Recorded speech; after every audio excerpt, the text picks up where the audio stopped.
اعوذ باللہ من الشیطان الرجیم بسم اللہ الرحمن الرحیم الحمد للہ رب العالمین الصلاۃ والسلام علی اشرف الخلق اجمعین محمد و آلہ الطاہرین الطاہرین۔ السلام علیکم، میں ہوں سیدہ Fatima.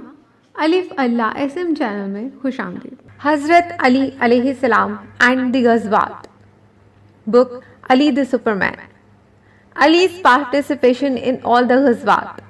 Ali is said to have participated in all the ghazwats, the holy wars fought by the Holy Prophet ﷺ, except the Tabuk expedition, when he was left as governor of Medina to look after domestic affairs.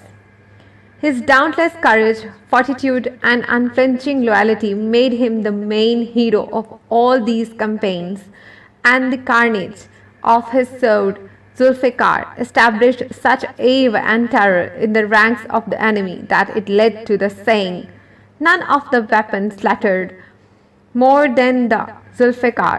It was the valor of Ali and the strength of his arms that turned the tables at critical juncture on battlefields, and it was the victories won by him over the Meccans that ensured the triumph of Islam over polytheism.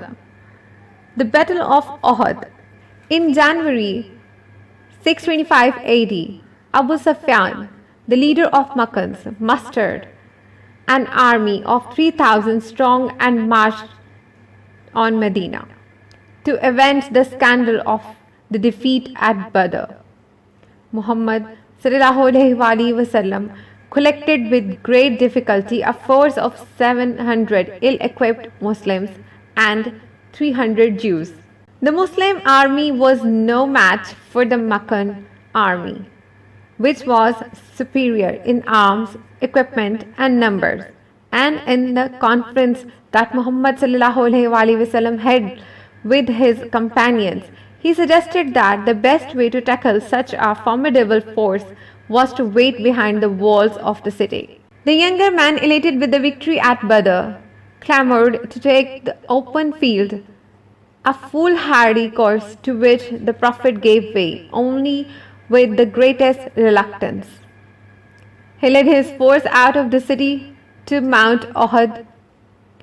Uhud was a great pile of barren rocks, rising out of the desert without any growth of vegetation. In glare of the desert, it burned like an oven, desolate of shade. The Muslim warriors were ordered to take up their position on the rising ground, which could be an advantage in defense, and the archers were ordered to take up positions on an adjoining mount behind the main position. They were given special instructions not to leave their place for any reason whatever without definite orders from Muhammad sallallahu alaihi wasallam himself. The Meccan pagans, assisted by their womenfolk, took up their stand on the plain below the hill, and so the two armies faced each other.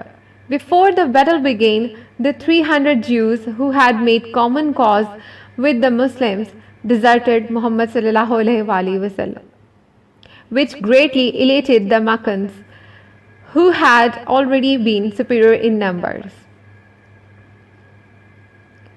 Further encouraged by the songs of their women, they now challenged the Muslim champions to single combats.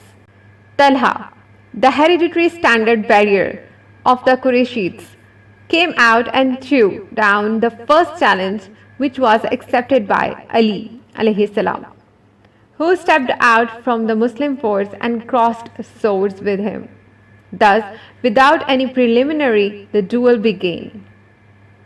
And as Ali alayhi salam flashed in the sun, the head of Talha jumped from his soldiers and fell on the sand underneath. At this, Talha's brother and other near relatives came out to fight duels. And each time Ali alayhi salam's sword succeeded in chopping off their heads. When the general battle followed, Ali's sword Zulfikar wrought such a tremendous havoc in the enemy ranks that the pagans began to take to their heels. Ali and Hamza had broken through the enemy line, and a Muslim victory seemed certain. The Muslim forces drove a wedge through the Meccan ranks, but the Muslim archers posted on the adjoining mound rashly left their places to join them in the pursuit of plunder, leaving a critical gap in Muhammad ﷺ's defenses, and the Meccan general Khalid bin Walid, who had been waiting for such an opportunity, wheeled his squadron round to occupy the place vacated by the Muslim archers. This changed the entire picture of the battle, the next phase of which went completely against the Muslims. The Holy Prophet ﷺ's uncle Hamza ﷺ was killed, as was the Muslim standard bearer Musab bin Umair, who so much resembled the Holy Prophet in appearance. These tragic events turned the tables completely, and now the Muslims began to flee before Khalid's lancers. At this point, when defeat for the Muslims looked like turning into a rout, when their standard bearer was dead, and there seemed no hope of rallying them, Ali hurled himself into the fray, there encountering Sa'd bin Abi Talha, the standard bearer of the Meccans. One stroke of Ali's sword and Abu Sa'd fell on the ground, naked and defenseless. Pitying his sad plight, Ali left him unkilled, moving on the attack still more of the enemy with unflinching zeal, and that the more he fought, the greater his strength became. When in one of these struggles Ali's sword was broken, Muhammad ﷺ gave him his own sword, which Ali kept all his life. Ali's heroism caused the angels to sing in heaven, La Fatah illa Ali, La Saif illa Zulfikar. There is no better youth than Ali, and no better sword than Zulfikar. We will continue to read the pages of history. You can join us by subscribing to our channel. The links to the next videos will be given in the description box. So, see you in the next video. Allah Hafiz.